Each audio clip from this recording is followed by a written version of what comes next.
It's time with JMU Hall of Famer Delvin Joyce.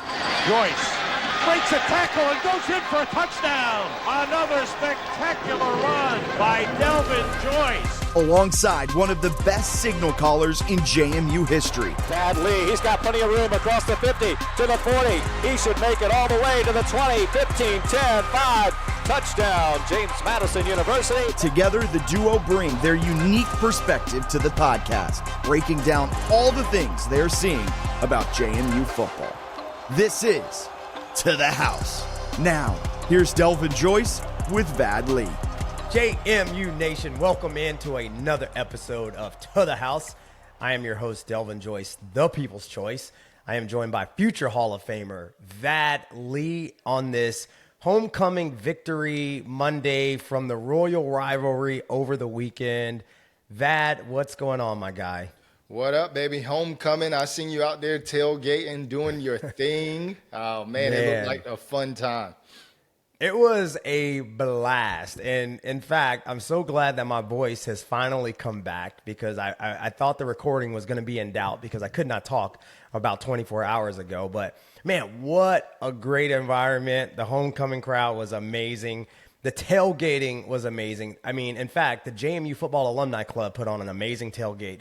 Bro, it was like a party out there. Like, legit, people are dancing and line dancing and doing all kinds of stuff. That's amazing. That's so amazing. And the students stayed all four quarters, right?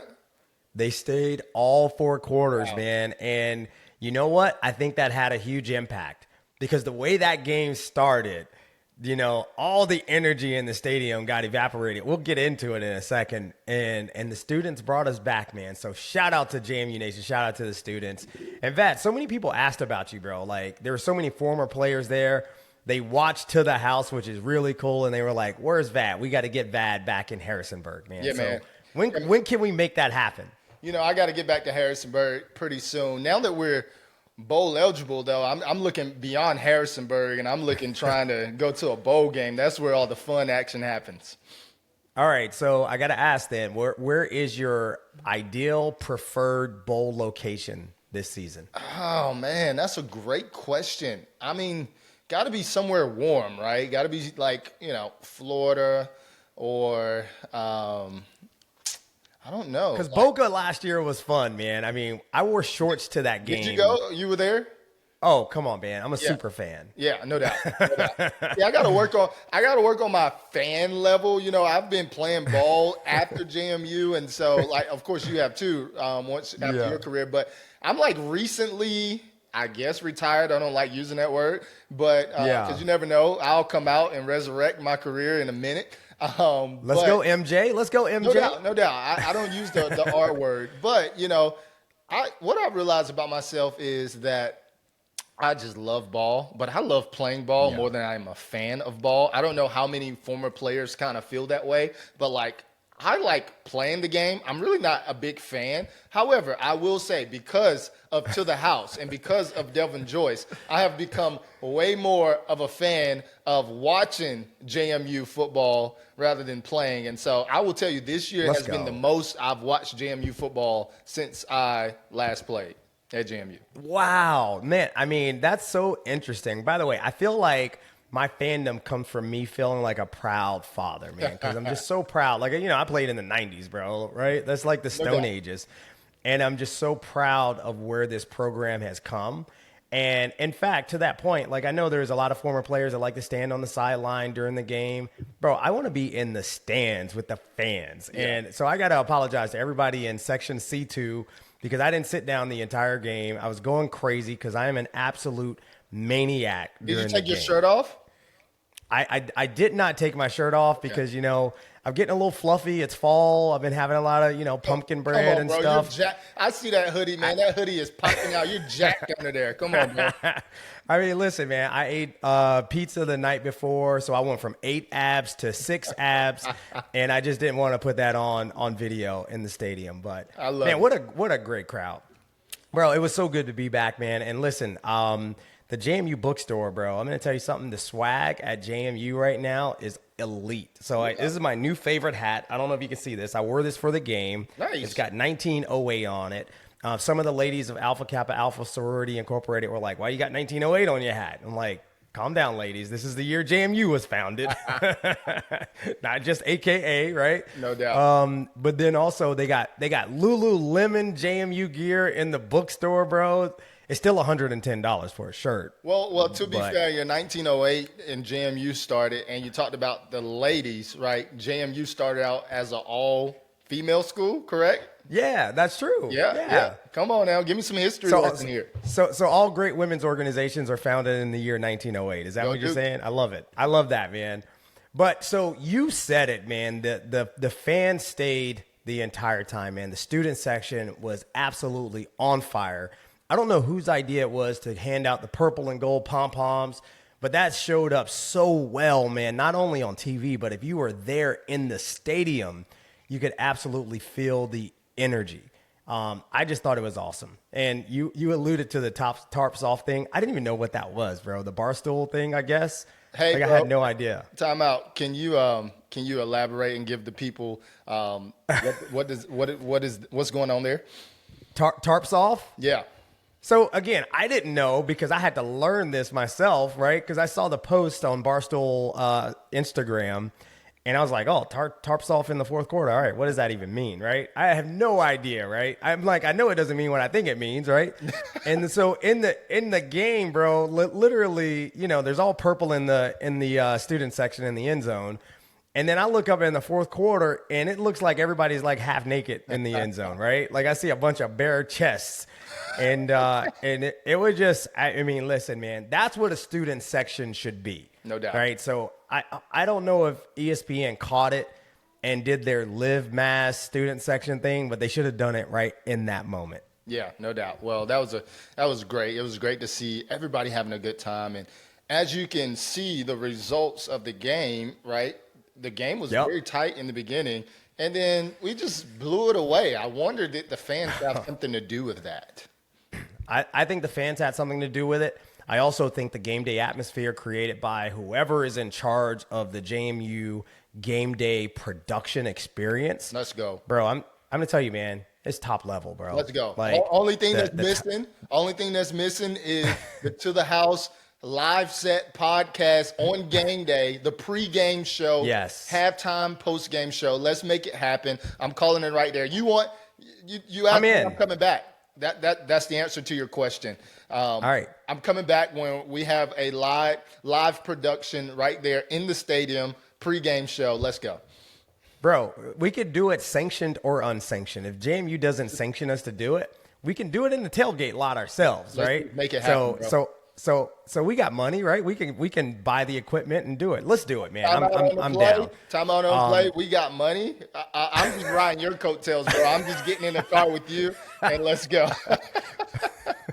All right. We'll see if our producer could come up with some sponsors, man, we could get a live pregame experience for App State. So, man, the other thing, I do want to mention this real quick, man. I think I did a pretty good job getting the crowd fired up as the chant leader 2 weeks ago against Louisiana. But the chant leader they had this week, man, this kid, John Paul, who's battling brain cancer, man, what an amazing just experience and moment in that stadium to see that kid out there on that field and leading the chant, bro. I got to tell you, man, my allergies were kicking up, bro. I might have got a little misty in the stadium, bro. I was going crazy for this kid. What was this kid's name? You remember? It was John Paul. I can't remember his last name, but he goes by John Paul. He went in the locker room afterwards and celebrated with the team. Shout out to John Paul. Shout out to his family. My wife works closely with the cancer lab here in South Carolina. And so, I hear a bunch of stories, man. And my heart is definitely big towards, John Paul and everything that JMU football is doing to embrace him. That's really special. Yeah. And so praying for you, John Paul, and praying for your family. And man, go Dukes. Yeah. Amen. All right. So let's transition to the game now, man. We alluded to it a little bit, man. This was an absolute track meet in the first half. Like, it reminded me of the Vad Lee years at JMU where, you know what, the defense can't really stop a nosebleed. But we know with Vad Lee in that offense, we're going to score a bunch of points. And that's what it looked like in the first half. So I guess, optically for you, Vad, who you had a chance to watch it on television, what did that game look like to you? What was the perception, and what did you think after the first play of the game where, Braden Wisłowski fumbles and they get an easy 7 points? Yeah, bro. I'm just in my mind. I'm thinking we cannot do anything to help this team because this team is already explosive on offense, and so anytime you give up an easy touchdown, right? You're kind of now playing from behind. But you know what? I think it kind of gave our team sometimes you're kind of playing hesitant until something happens in the game. It almost took away the hesitation from that point on, and almost the mindset of let's go. All right, game is on. We're not about to let this happen. This is not about to happen in our house. Let's get it going. And we're top 5. We're up there in the nation when it comes to home record, right? I think Georgia, Alabama, I forget who else, but there's only North Dakota State. Yeah. North Dakota State. Yeah. We are up there when it comes to top teams in defending our house. And so I think it kind of snapped us into more intense game mode where it's all right, let's go. I think you're exactly right, bro. I mean, listen, when I think about it, when we spotted them 7 points, I was like, all right, the offense will absolutely have to perform today. So I think you're right. I think that literally said to the offense, hey, we really got to go today. There's no effing around. We got to make this thing happen. And what I loved about, after that, the energy in the stadium was on tilt before that kickoff, right? After that, the energy went to 0. And then right after that, right, they got to kick it off again to us. And on the sideline, if you look at our sideline, the players are still jumping up and down as if that play never even happened. Yeah. And I believe that you can't do anything in life without enthusiasm. In fact, I'll take false enthusiasm over no enthusiasm at all, because false enthusiasm is even contagious. And so their enthusiasm on the sideline got the crowd back into the game. Yeah. And, I will say one thing on the B-Dub fumble, Braden Wisłowski, bro's got to stay on his feet, man. Because every time he jumps, he fumbles the football, right? He fumbled last week trying to jump over a guy, and then he jumped over a guy this week and fumbles. That was a big one. Yeah, that was. And even before that, you had 2 guys going for the ball at the same time. And so I think that just kind of messed up the mental kind of preparation of catching the ball. It took the focus off catching the ball, and then it was oh, snap, I caught it. Now that could have been tragedy, but we're good, right? Now let's run. And here we go again. And so I think all he had to do is take a knee. All he had to do is take a knee. All he had to do is take a knee. No doubt. Well, that's coming from the great Delvin Joyce right there. One of the best kick returners in JMU history. So if you say he needs to take a knee, he needs to take a knee. Yeah, or that's really coming from hindsight. I've been in that situation where you drop the ball, right? Because they dropped the kick, and your adrenaline just takes over and you do something dumb, right? I had a play like that against Virginia Tech. We're playing Virginia Tech. Michael Vick's first game. Oh, wow. They're punting into our end zone, right? And the rule for a punt returner is you got to put your heels on the 10-yard line, and you don't field it if it goes over your head. Well, this ball starts sailing, and I know I'm going back for it. I literally catch this ball on the 2, and you never catch the ball on the 2, right? And fortunately, I was able to run it out because the adrenaline kicked in. I ran it out to the 18. Mickey says I was running for my scholarship, and he's right, because I did something dumb. But again, the offense was able to shake that off and go down the field and tie the game up 7-7 right off the rip. Hold on, bro. You played against Michael Vick. This needs to be body's blown right now. Yeah, bro, you're my favorite JMU player now. Come on. Wow, that's amazing. I love how I could. I love how I could be your favorite player by proxy because of who I played against. Yo, come on now. That's every young quarterback's dream in my era, to grow up playing like Mike. Anyway, we're not going to stay there. But, man, I learn something new about you every single time we do this podcast. Well, I got to tell you, man. So the funny thing about the Michael Vick game, right? It was his first game, and Mickey says in the locker room to us, he says, all right, guys, they got this young quarterback. He's going to make some mistakes. We got to be ready to capitalize. Bro, when I tell you that dude ran up and down the field on us, we were like, who is this dude? Like, where's his cape?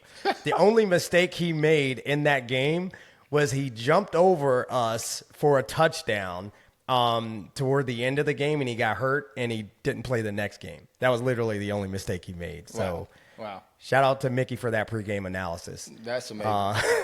Well, I will tell you, our offense going down to score, man, that was phenomenal. Alonza Barnett, I mean, we need to just go ahead and talk about him because we'll be on here for 2 hours if we don't get into it. Alonza Barnett had a tremendous game, probably his best game in his James Madison career. You're talking about poise, confident. You're talking about a leader, the Shepherd staff. There we go again, right, where this guy was leading in all cylinders. He was leading with his feet. He was leading in the pass game. He was leading in checking plays and ensuring that we have the right play call, right? This guy completed 12 straight passes.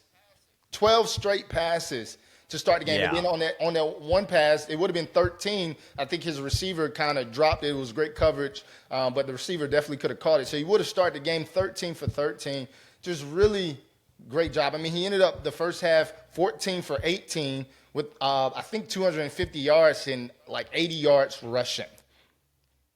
That's an amazing first half stat. In fact, that's an amazing total game stat, right? But that was just the first half. And so I thought that the game plan went extremely well. And one of the things that we talked about, Delvin, I can confirm that the coaches or somebody watches To the House podcast. It's confirmed. Totally agree. It's confirmed. Yes. Because I already know what you're about to say. But say it. Here's the thing. We talked about, I think it was last week or maybe 2 weeks ago, we talked about how dynamic our run game is and how we are the least play-action pass team in the country. Yes. We're the least play-action pass team in the country. However, for whatever reason, we talked about it, and now this week, there was a lot of play-action passes. Think about that third and short. Was it third and short or fourth and short? I think it was third and short, where we play-action pass as if we were going to run downhill, and then Alonza Barnett set up and hit the tight end. Only had one receiver out on the route, and it was our tight end going down the middle of the field where he almost scored. He was wide open, right? That is the element of our offense where we had to graduate to, where now, I mean, we are an unstoppable force, and we complement our run game well by now play-action pass. Yeah, bro, that was in my notes too, man. I mean, I was like, yo, Vat called it. Because you said that, man. Like, why are we not play action passing? We're running the ball for 300 yards a game. Well, that's the obvious setup for play action passing. In fact, that pass play to Nick DeGennaro, the long one for him on Nick's first touchdown, was a play action pass. Now, maybe that was a more of a RPO concept. RPO, yeah.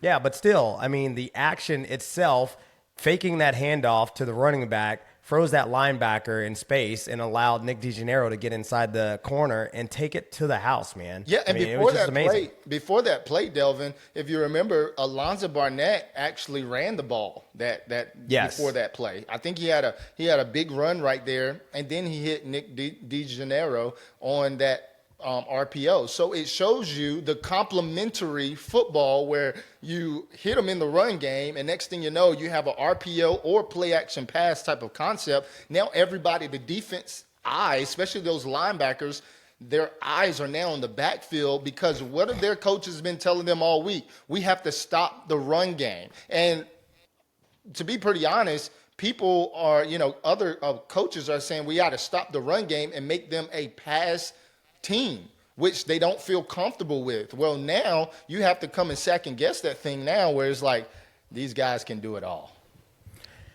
I love that they came out and showed that too, because, I've started trying to listen to other, fan podcasts, right? So I listened to the Louisiana folks after the JMU win over Louisiana, and all they were talking about is how we're not that impressive. I mean, they were dissing us, basically.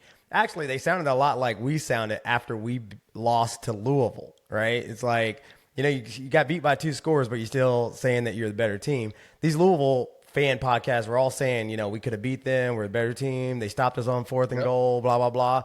And, the main thing they were saying, though, is that our offense sucks, right? Their offense is terrible. And that's the narrative across college football. So for Dean Kennedy to come out and call the game that he called, and by the way, I thought he called a phenomenal game. Some of the route schemes that we drew up, we had people wide open.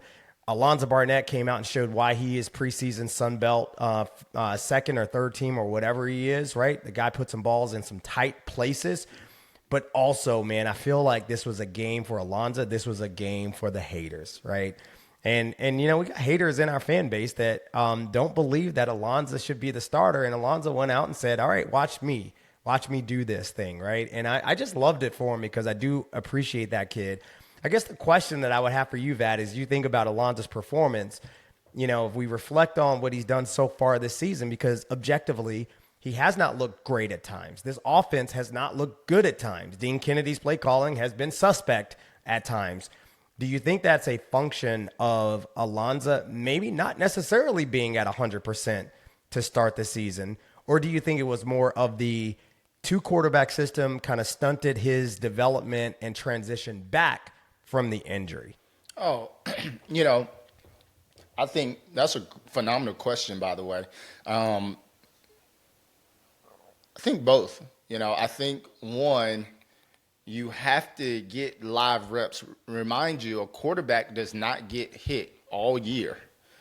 Spring, fall camp, until that first game of the season. And right. Until that first game of the season, until you take that first hit, you're like, oh, okay, I remember this. I'm good, right? Like, it isn't as bad as it seems in my head. Right. And right. You're able to eliminate that. I believe that Alonza Barnett was able to eliminate that in the first game in terms of coming off an injury and all of that.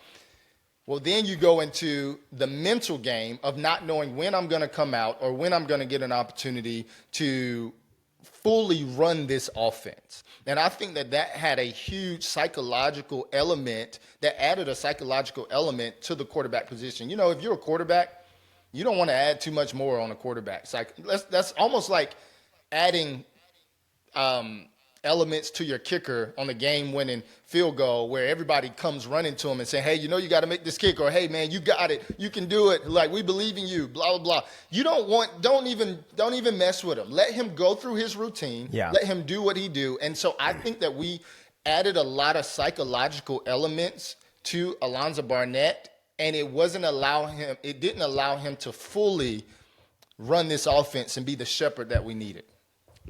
Yeah. All right. So we're 20 minutes in. You've mentioned sheep and shepherds twice, so the over/under is going crazy right now. But I would. So I think I agree with you, man. I think the psychological part of it, though, I think it's one thing to be fully healthy. It's another thing to fully trust your ability. And to your point, the added dynamic of I'm looking over my shoulder because I got this other quarterback that they brought in who they're rotating inter-drive. And now we're seeing what this offense can be with a single quarterback system.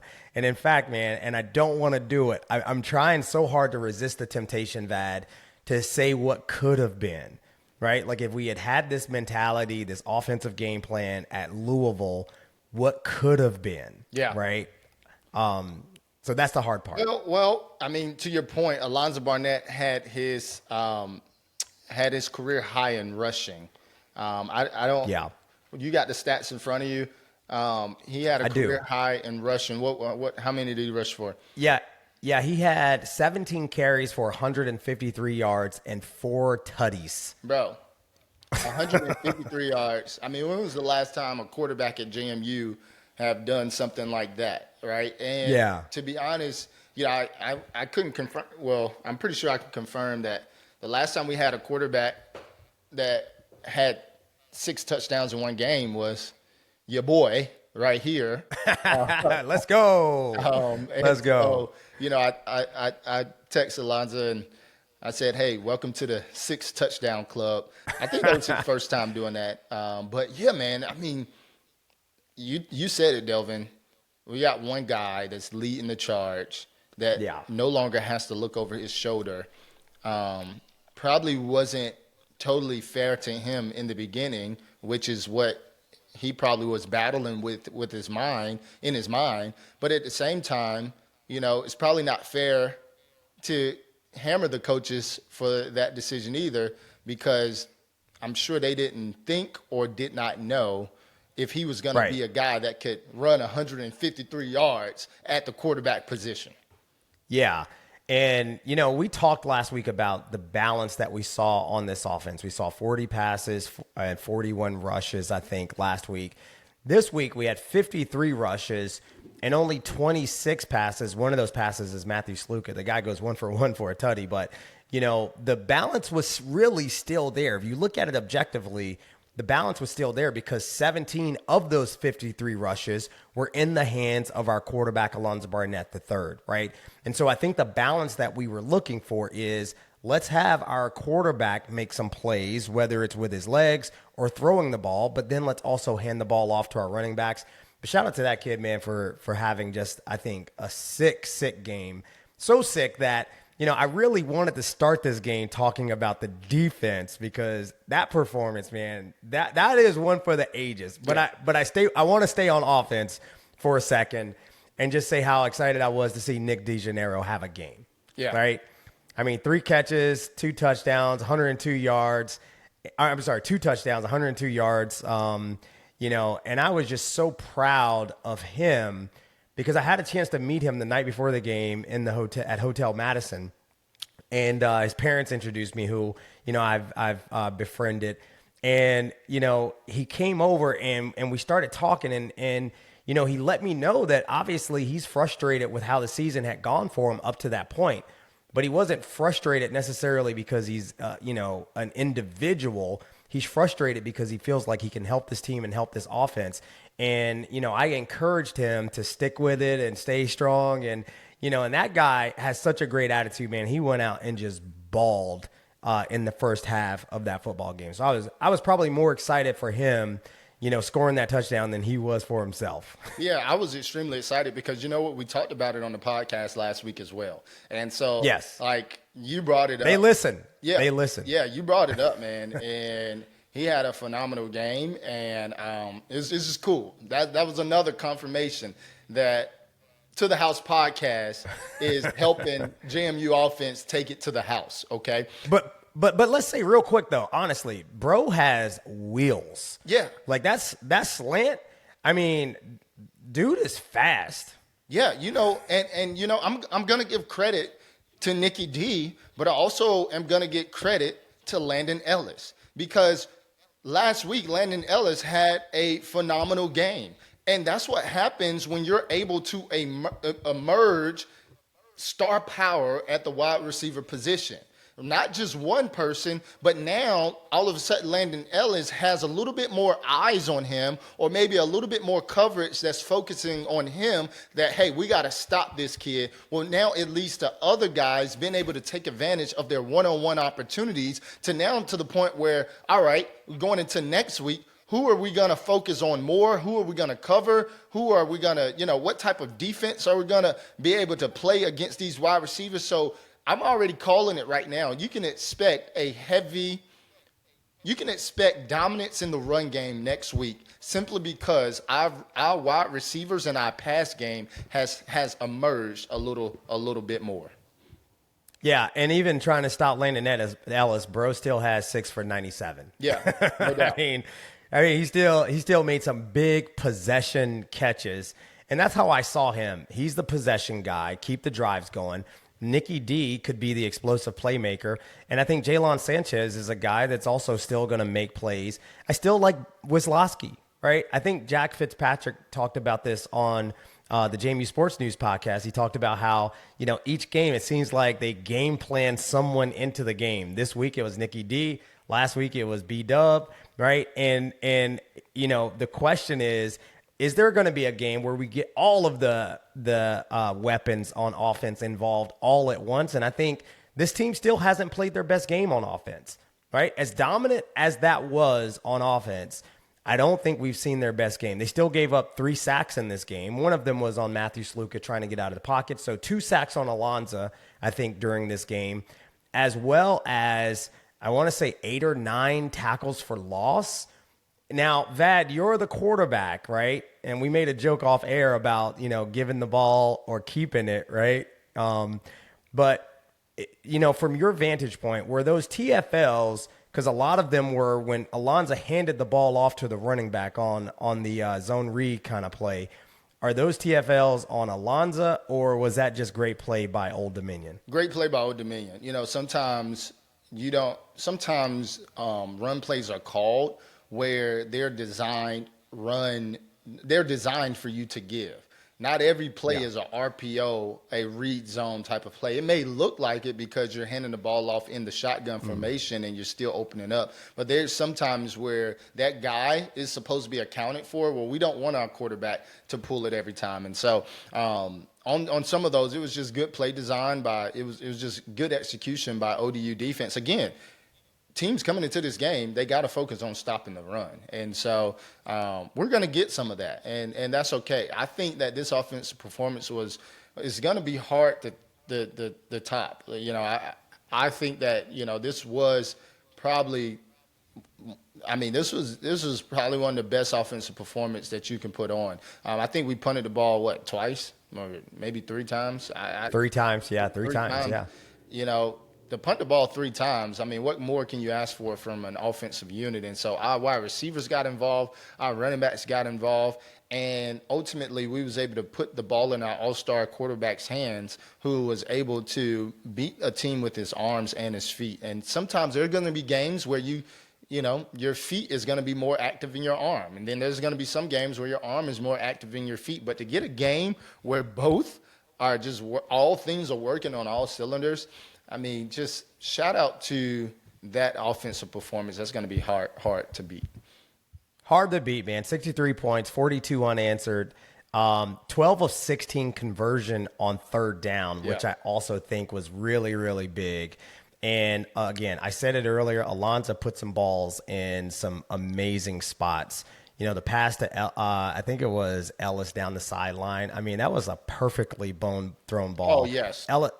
That was a beautiful ball. That was the Alonza that we remembered from Chapel Hill and the Ball State game, right? Man, that ball was spinning. Alonza has great spin on the ball, and let me give you a little lesson about spin. The reason why spin is so important as we get into the November and December months, it's going to start getting cold outside, and so a quarterback that cannot put spin on the ball has more of a hard time throwing the ball in the wind.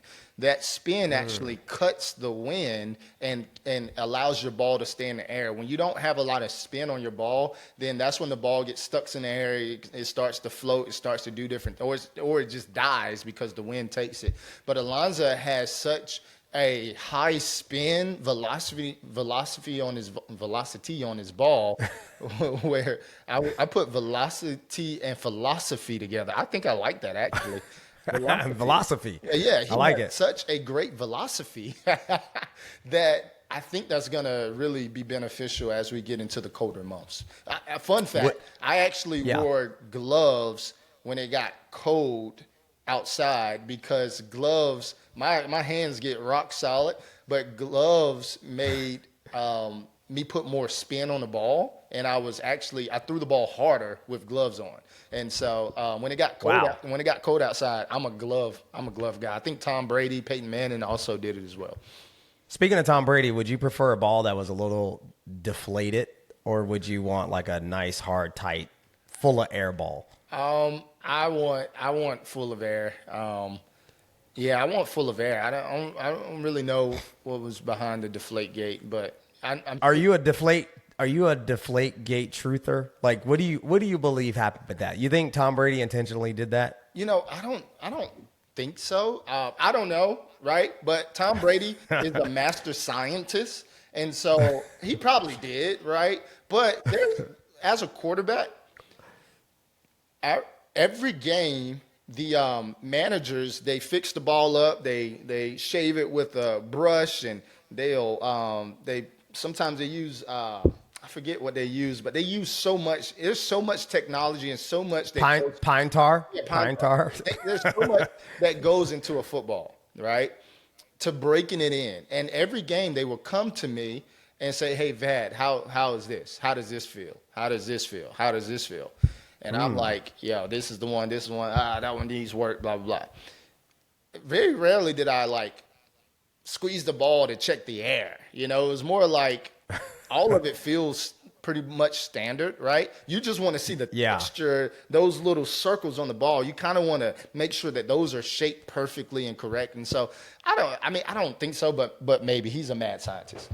He's a mad scientist, man. I just wanted to get you on record and say that about the GOAT. No doubt. And by the way, you have to know how far I've come to admit that Tom Brady is the GOAT, because I'm a Joe Montana guy. Oh. I grew up a 49ers fan, and I've always resisted calling Tom Brady the GOAT. But when he went down to Tampa Bay, man, and won that Super Bowl, no doubt, without Belichick, I mean, nothing left to be said, bro. No doubt. Right? No doubt. Not only did he go, but he took some key weapons with him from that Patriot squad. One is my good buddy Shaq Mason, who was his right guard, who was with him with the Patriots. And he's like, bro, I got to get you to come to Tampa Bay. So that's a smart quarterback, and not just leaving to go prove somebody wrong, but also bringing championship weapons along with you to help you win more Super Bowls. No doubt. No doubt. All right, man. So listen, man, this is what I've been dying to talk about, man, this defensive performance. Because I got to tell you, man, in the first half, I was saying, holy cow, I hope this offense can keep up, because every time they scored, we scored. And then they scored, and then we scored. And then they scored, missed an extra point, and then we scored, made our extra point. And I'm like, finally, we got the lead in this game. But defensively, it was looking kind of sketchy in the first half, man. How did you feel about that first half defensive performance? You know, I was okay. Shout out to their quarterback, Colton Joseph. He's phenomenal, right? He's a great quarterback. And the cool thing is our defense get to play against a great quarterback as well to get prepared. And so I don't think that was like necessarily throwing them off. One of the things, I remember that long touchdown that they had down at the goal line. How many yards was that? 80-something, 90-something yards? 98 yards. They were on the 2-yard line. So 98 They were on the 2. You know, when you look at things like that, you look at how aggressive we was, which was great. And I trust our defensive backs. I mean, I do. I trust them in man-to-man situations. I think they're good. But one of the things that, it was almost like a one-hit wonder type deal, right? You got to come and do it again. Yeah, you got us that time. We typically don't give up those type of big plays. However, we did, and that's the reality of the situation. But it wasn't like a sustainable drive where they're running the ball down our throat, throwing the ball. I mean, they had, a couple drives here and there. But for me, it was more like they had a lot of big explosive plays that's hard to sustain 4 quarters strong. But that, I mean, all right. So, they say first time is, an anomaly. Second time's a trend, right? And so you do mention, like, I have a lot of faith in our defensive scheme. I have a lot of faith in our DBs. We have seen, I guess, some weakness in that secondary. You think about the Louisville game, right? Great the entire game, but they give up a big play to Chris Bell. Now, Chris Bell is a first rounder, or whatever. I think his name is Chris, but Bell, that kid, number 0. I mean, or number 1 or whatever number he is. 1, yeah. That guy is a first round draft pick. So you kind of excuse that one, but that big long pass that we gave up in the secondary kind of hurt us. You go back to Louisiana last week, right? We gave up that big play on just a simple slant from the slot, right? And goes to the house 70-something yards. You go back to Georgia State even. Ted Hurst had some opportunities down the field that they didn't really connect on, and one time we got lucky and tripped him up. And then in this game, a 98-yarder. So is there weakness there? Is that something that you think other teams are going to try to exploit going forward?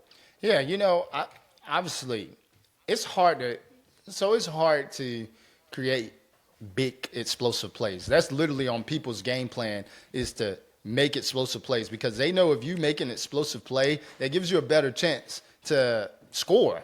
And if you score, it gives you a better chance to win. And so, right. Yes, obviously it exposes some big play potential on our defense. However, if our defense is going to give less than 10 yards in a whole half, hey, give me a big play every now and then. I know that we're going to play 4 quarters strong. And at the end of the day, it's about putting your team in a position to win the game. And our defense not only every week, not only, because you brought up Louisville, you brought up all of these schools. If we look at those games, every week our defense is the reason why we have been able to be in these games or blow out a game, right? And so when I look at the totality of our defense and not just a play here and there, sure, an offense is going to, an offense is going to get a big play every now and then. They should. I mean, it's an offensive game. It's an offensive league. I mean, they got 4 or 5 wide. They got 4 or 5 guys wide. Somebody's going to, have their head turned and they're going to get a big play. I'm totally okay with that. Now, do I want to see it all the time? No. Does it hurt when it happens? Yes. But just like the defense has had our back all year, the offense has to have the defense back all year as well. Yeah, I think the style of defense that we play, to your point, I mean, we're going to give up a play like that every now and then. I think the key to your point especially is that as an offense, with that game plan that we had this past week, if we had that offense and that mentality all season, we can afford to play super aggressive on defense and give up a big play. So, Vad, the big story, though, coming into this game was the fact that this defense had not allowed 300 total yards of offense to any opposing team. And, the first half of the game, Old Dominion had 275 of total yards. And I'm sitting in the stands. I'm like explaining this to all the people in Section C2, how important this stat is. And then I think we all kind of agreed that, that was a cool stat while it lasted. Because there's no way we're going to hold them to less than 25 yards in the second half of the game. Not this Colton Joseph Old Dominion offense that we've heard so much about. And Vad, I don't know what was said in that locker room. Yeah. I don't know what I honestly, I don't know what adjustments were made. I tried to watch the game objectively and figure out, all right, what did we change? And we come out and we hold them to 10 yards in the entire second half. Bro, I've never seen that. I've never seen that, especially versus a Colton Joseph who has potential to win Player of the Year in the Sun Belt, right? Right. Against an explosive offense who runs that blindside zone read, which, by the way, we shut down, right? We shut it down. And it shows that the coaching on defense is very detail-oriented and phenomenal. Shout out to our defense coordinator and the entire defensive staff. These guys get it. And I don't know what else to say. I mean, Trent Hendricks, the defensive backs, to come out the first play of the second half and get an interception. I mean, England. These guys continue to do something phenomenal every week. I mean, I can't say enough good things about this defense. Bro, I mean, and honestly, I think the interception to start the second half, I think that's what kind of started the whole downfall of Colton Joseph in the second half, because he looked so poised in the first half, man. And by the way, they got some weapons, man. Shout out to ODU. They've done a great job recruiting, because that number 2, I mean, that kid is phenomenal. I think he's a pro.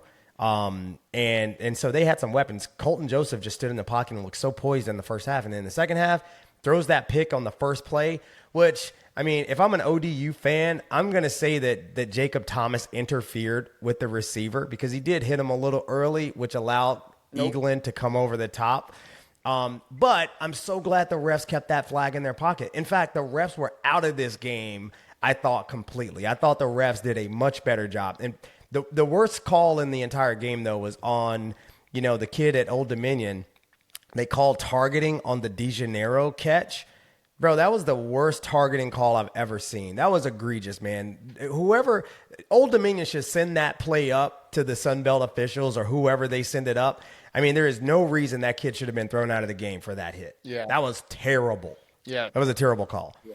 But getting back to this defense, man, that was maybe the wildest thing that I have ever seen in football in my entire life. And I've been playing football since I was 6. And for us to hold them, you know how many yards they got in the third quarter? 1. They got 1 yard. I mean, I was explaining this to my kids as I'm dropping them off at school this morning. We're talking about the game, and I said to my poor Joyce family. I know all we talk about is football in my house. We do the New York Times puzzles, man. crossword puzzle, and connections and Wordle, and we talk about JMU football. That's it hilarious. at my house. So I'm talking about this in the car with the kids, and I explain what happened in the first half, and then I say to my middle daughter, Aubrey, I'm like, yeah. Can you believe it? They only got 1 yard in the third quarter. And in true kid fashion, who's in school trying to conceptualize what a yard is, she was like, 3 feet? And I was like, Yo. Bro, it was the funniest thing I've ever heard, bro. I almost wrecked the car and spit my coffee out. Yo, it was hilarious. That should be the name of our podcast. She's like, 3 feet? Yeah, They only got 3 man. because she don't know what a yard is, right? But anyway, I just thought that was phenomenal. I don't know if it's too early to say, but I'm gonna say it anyway. Say it. We played a amazing game, right? We did great, but I will tell you, I'm leaving this game with a big fear. Okay, what is it? Oh, here we go. I'm leaving this game with the fear of, man, I think we just lost our coaching staff. Really? You think so? So think about this, right? If you are somebody like Virginia Tech, which if you're Bob Chesney, you probably shouldn't go to Virginia Tech over JMU, right? But let's just think about it. If I'm Virginia Tech and I'm a decision maker at Virginia Tech, right? I'm watching this game against a team that beat me, came into my house and beat me, and James Madison just put up 63 points on the team that just beat us, and then their defense stopped them in a whole half to 10 yards. It's not even a question. It's not even full court press, huh? Yeah. You're going after Chesney and Gang hard, right? If I'm a Virginia Tech decision maker, it's not even a question anymore, because it's like, bro, we just had this team come in and put up points against us. They humiliated us, and in fact, was the last straw that made me fire my head coach. Now I got to watch the team down the street, who shouldn't be on our level technically from a Virginia Tech mindset, right? Who shouldn't be on our level, and they just humiliated this Old Dominion team who came in and humiliated us. And so in return, I'm like, man, I got to take this thing a little bit more seriously now. So I left this game. I'm not going to lie. That was like probably my top thought, to be honest with you. It was like, I see all these coaches getting fired.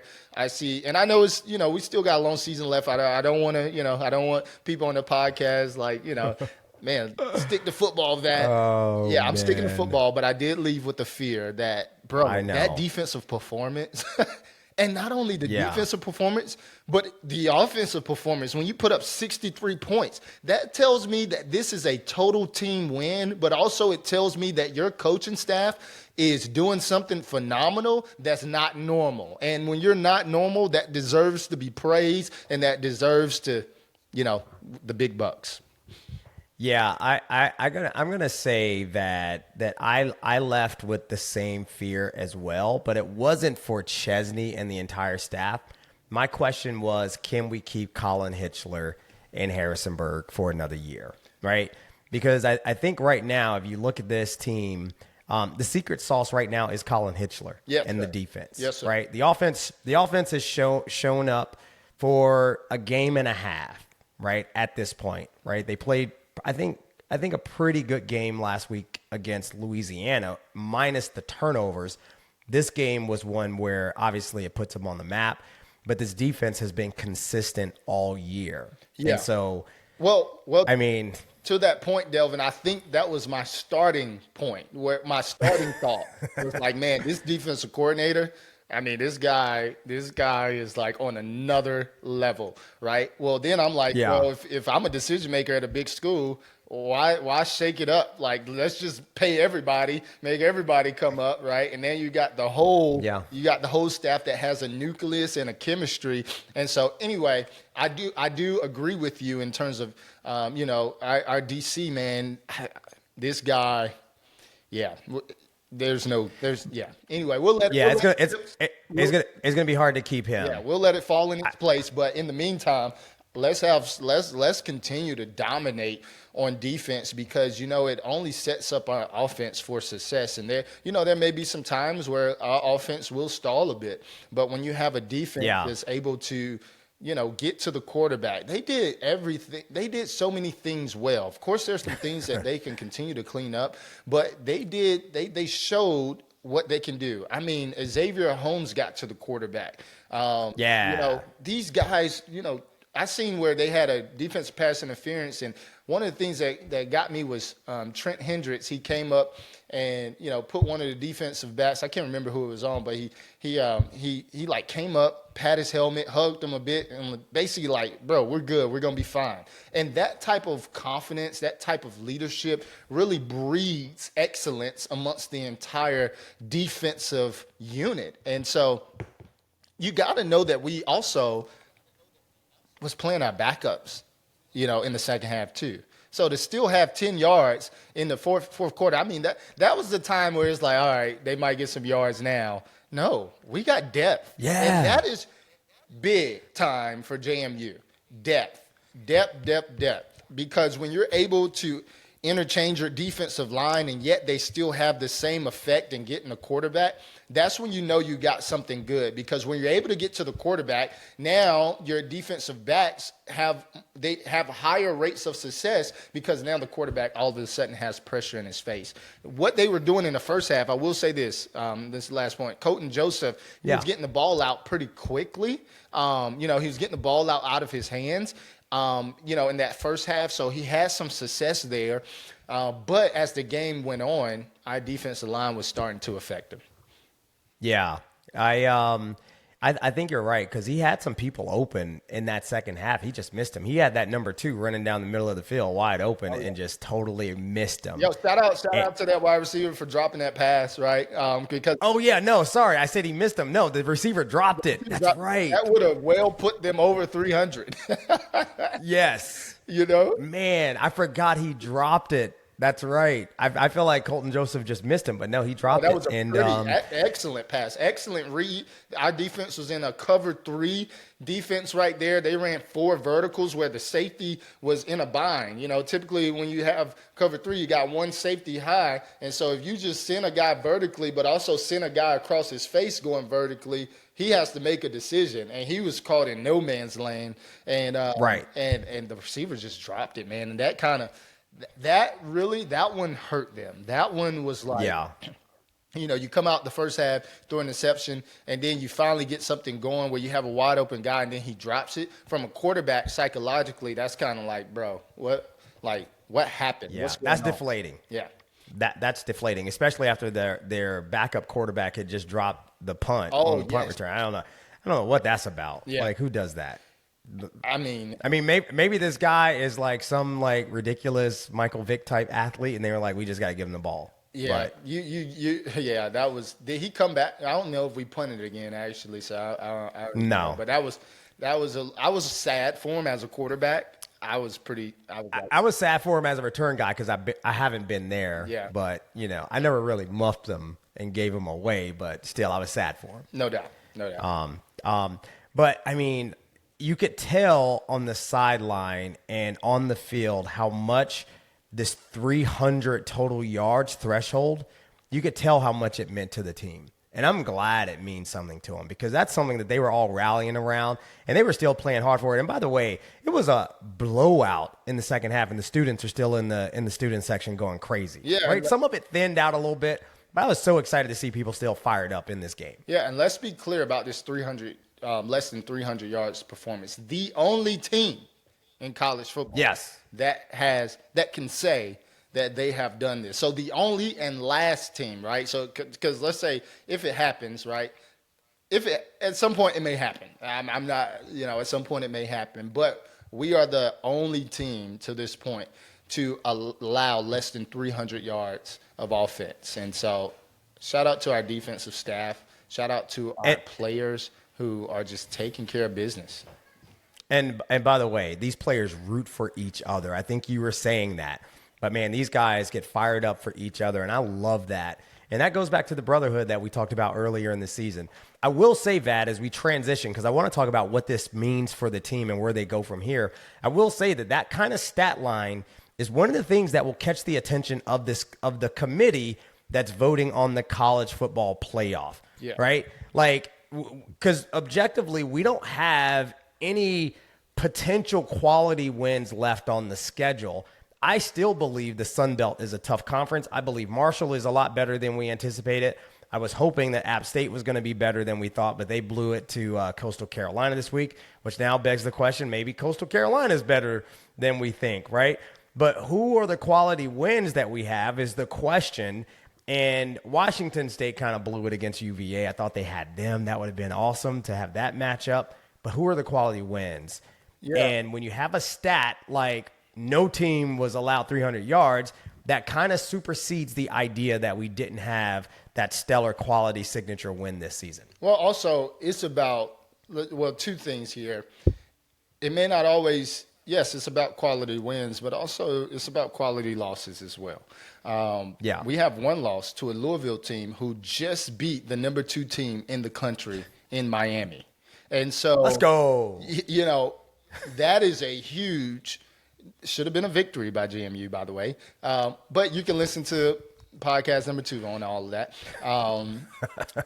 But that was a quality loss because these guys are playing well and they're having a great season. Could be playing the ACC championship game, could potentially win the ACC championship and be in the playoffs. Shoot, we may even match up against them again. Who knows? And so when we look at that, that is huge. And then 2, let's be honest, bro, this is a business, right? And if you're going to get a G5 school or, if you're going to get a school that has national attention, a national brand, of course, the 300-yard stat goes a long way, but also we have a fan base staying all 4 quarters, right? We have a phenomenal fan base that is going to sell tickets. And not only that, this is a program that has been building up towards this moment. Although it's recent history we just won our first bowl game last year, right? To now, coming into this season, playing really well. Of course, we got to finish it out undefeated from here on out.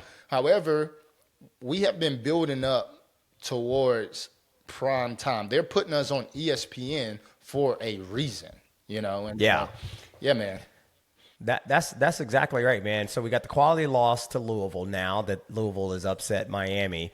And then I think if you look at the stat line for Louisville on offense versus Miami versus their stat line, Louisville versus JMU, Louisville pretty much did a really phenomenal job gaining yards and score points against that Miami team. They did not do that against this JMU defense. No, they struggled. And then the other side of that token, again, when we look at the performance that we just had against Old Dominion, right? Put Old Dominion's performance against Indiana against their performance against JMU, and there's a totally different story, not only defensively, but also offensively. And so, again, hopefully the committee can look at this thing objectively because right now, prior to this game, I would say we didn't have a shot, right? I was optimistically hoping that things would kind of shake our way, but Memphis goes down to UAB, and this is what concerns me about this JMU team, right? Because we're hot right now. Memphis goes down to UAB undefeated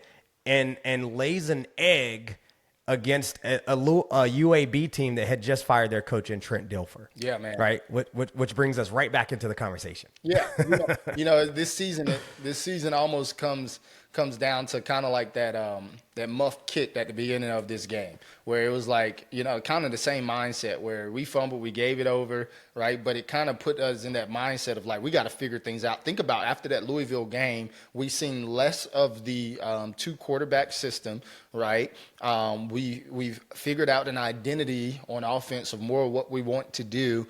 Defenses continue to excel and play phenomenal. And so it was almost like those first 2 games, including the bye week, was like a muff fumble a muff kick where it's now like, all right, let's get it going. We're kind of playing behind, but we kind of like that challenge in a way because now it takes off all, it takes off everything, even from a game plan. Oh, this is going to be the first 10 plays. Nope, it didn't go as scripted. So now let's get into the bolts of our offense and the bolts of our team. And so anyway, man, we're playing really great complementary football in all three phases: offense, defense, and special teams.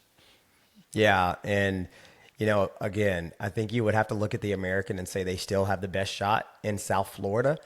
But South Florida, the shine of their Florida win has kind of gone away a little bit because Florida that's like ain't looking so hot either. That's like a Louisville loss at this point. I mean, well, Louisville, yeah, exactly. If you rank both, Louisville is ahead of that Florida team. So, yeah. Well, Florida is what, 2-5 now? They just fired their coach, Billy Napier. Well, I think they're 3-4. 3-4, and 3-4. And you fire your coach after a win. I mean, this college football mess is really, really very interesting and really crazy.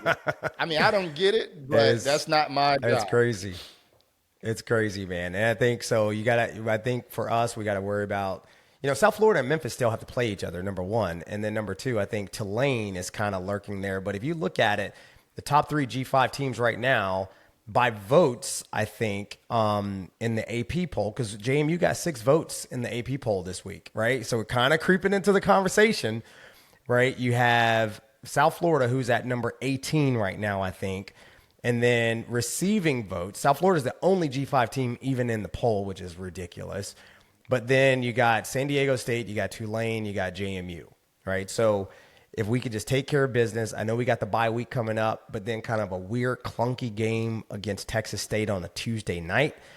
This team has been known to be Dr. Jekyll, Mr. Hyde on road games. I'm not sure what the energy is going to be like at Texas State, especially considering their season's kind of in the toilet now after giving up another loss this past week. So again, that has the potential to be that one of those games where this offense goes into hibernation. Hopefully not, right? Hopefully we get the same dynamism that we've gotten the last 2 weeks, and the defense shows up as well. All right, Vad, you know what time it is. It's time for What You Talking About, Willis. What you talking about? What you talking about? What you talking about? What you talking about, Willis? So my What You Talking About, Willis, this week's comes from none other than Dave Schultz from the Locked On Sunbelt podcast. And, this isn't something that he said recently. It's something that I've just kind of kept the receipts on, kept it in my bag. And I was going to throw it on, What You Talking About, Willis, earlier, but I decided to save it for the ODU game. Because before the season started, and Mr. Dave Schultz, who I think does a pretty good job on Locked On Sunbelt, he was previewing the season and all the matchups, the marquee matchups. And he got to this game right here. And he said that he believes that Old Dominion is the favorite in this game, particularly because who they have at quarterback. And he said, and I quote, "I like what ODU has at quarterback more than I like what JMU has at quarterback." Essentially saying Colton Joseph is a better quarterback than all three coming into the season, all three of the quarterbacks that we had, and Barnett, Sluka, and Camden Coleman. And so I got to say, Dave Schultz, I'm going to keep this quick. What you talking about, Willis?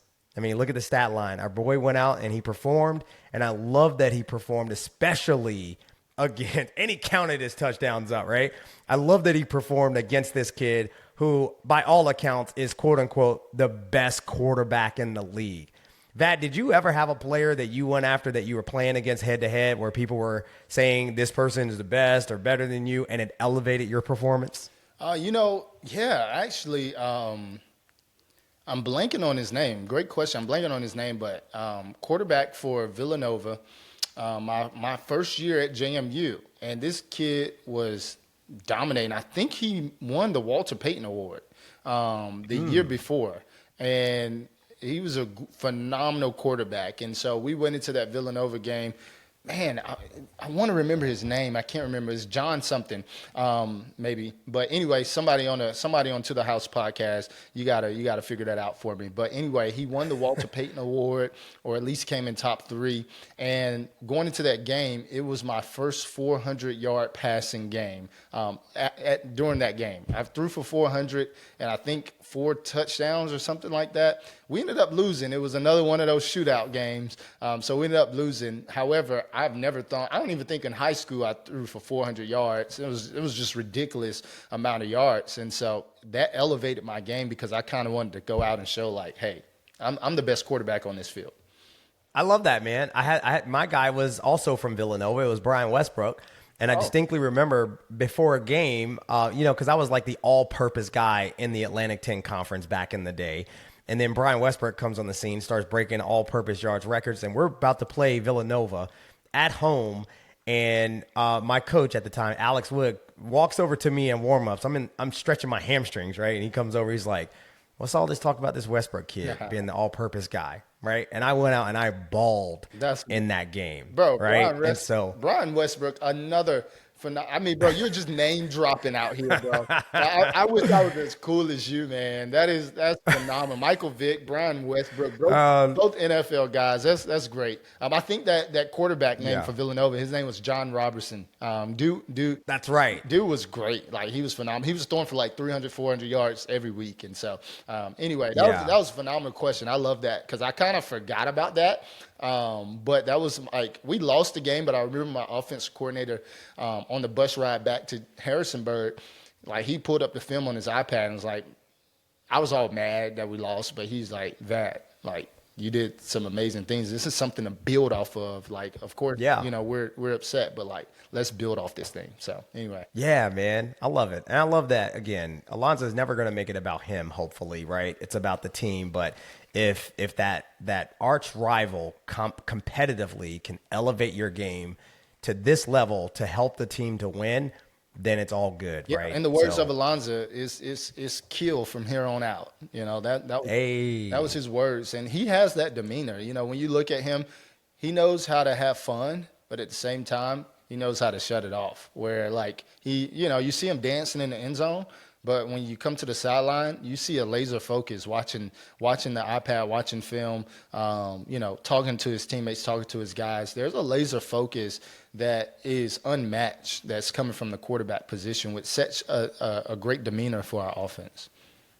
Yeah, and real quick, man, before we take it to the house, I don't know that we gave this guy his flowers enough for the bounce back that he had because, Justin Eaglin in this game, he had a rough season last year, right? I think he was projected to be cornerback 1 or 2 last year and then didn't play a lot last season. And he gets burned in this game. He's the guy that gave up that 98-yarder on that route.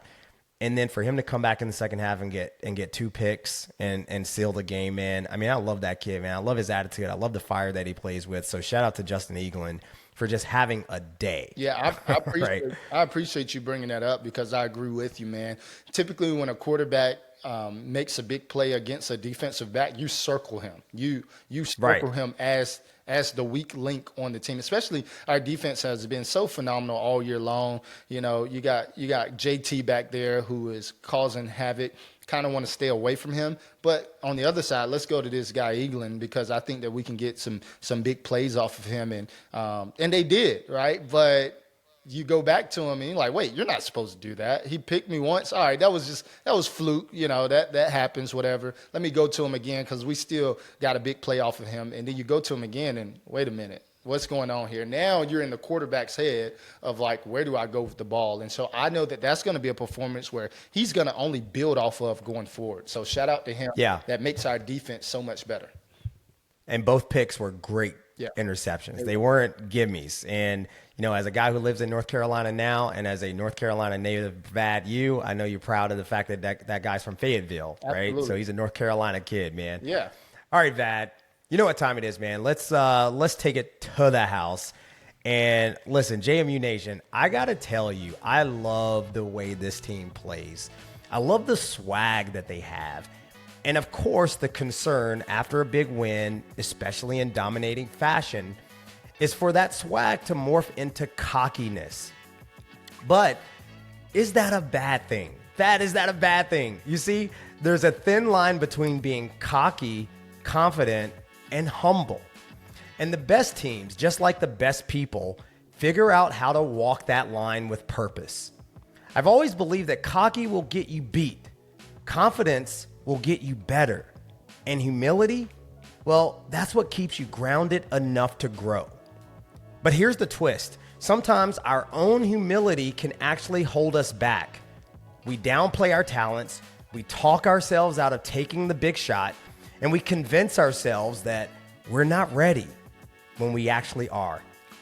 Sheryl Sandberg said something powerful in her book, Lean In reference to the idea of imposter syndrome. Now listen, I believe that imposter syndrome can impact you whether you are a man or a woman, but she said that men in corporate America will apply for a job when they meet 3 out of the 10 qualifications. But women often feel they need all 10 before they even throw their name in the hat. Think about that for a second. How many opportunities in life do we miss because our humility tells us we're not worthy? Confidence says, I've worked for this. Humility says, but I've still got more to learn. And when those two meet in the middle, that's where champions are made. Humility should not say, maybe I'm not worthy. Now, Vat, you may not know this. Growing up, my dad, who would often help me strike this balance, because believe it or not, I could be a little cocky growing up. I mean, you mix athleticism and a Napoleon complex, and boy, you better watch out. But my dad would often remind me, as the good book says, he who humbles himself shall be exalted. He taught me that what I really wanted to achieve was confidence and belief, fully, fiercely, and unapologetically in what I could become. It's how I went from uninvited, unrecruited walk-on at JMU to a Hall of Famer. It's how I went from undrafted free agent who sat out of football for a year after college to vested NFL veteran with a pension plan. That second part's my favorite. So as JMU goes into the bye week, I want you, JMU Nation, to reflect on your own journey. You talk to yourself more than you talk to anyone. Take note of what you're saying to you. When someone gives you a compliment, accept it. Don't deflect it. When you have the opportunity to step up, don't allow your humility to allow you to shrink from the moment. Walk that line. Be bold. Be grounded. But most of all, JMU Nation, be ready. All right. Bad, we've taken it to the house, man. I had that on my heart this morning when I woke up, man. Yeah, let's go, man. go. We got a bye week. Yo, We didn't do a preview on Texas State. We're gonna do that on Monday. But Vat, any parting thoughts before we get out of here? Yo, I'm fired up. That was so golden and so on time. I quickly want to not even add, but just tell people, hey, you really need to listen to that message that Delvin Joyce just shared. I mean, that you need to ingrain that in your veins, right? Come on, man. Because when you think about it, most people know the good old story versus David and Goliath, right?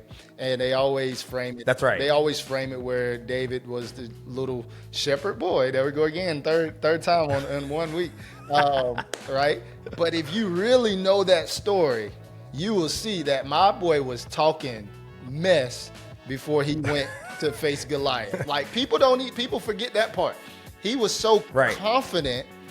And I do chapel services on this all the time, right? He was so confident. Why? Because of the work that he put in and the work that he invested behind the scenes. This guy has struck lion, tigers, and bears. So he's like, man, this giant is nothing compared to them. Like, who is this guy? Y'all just gonna sit here and let him talk to us like this? Like, he wasn't cocky. You can make a point that he could have been cocky, but he was really just confident because of the work that he put in. So, man, shout out to Delvin Joyce, man. That was golden. Shout out to everybody who listens to Take It to the House. Man, I look forward to coming back to JMU at some point. I don't know when the heck that's going to happen.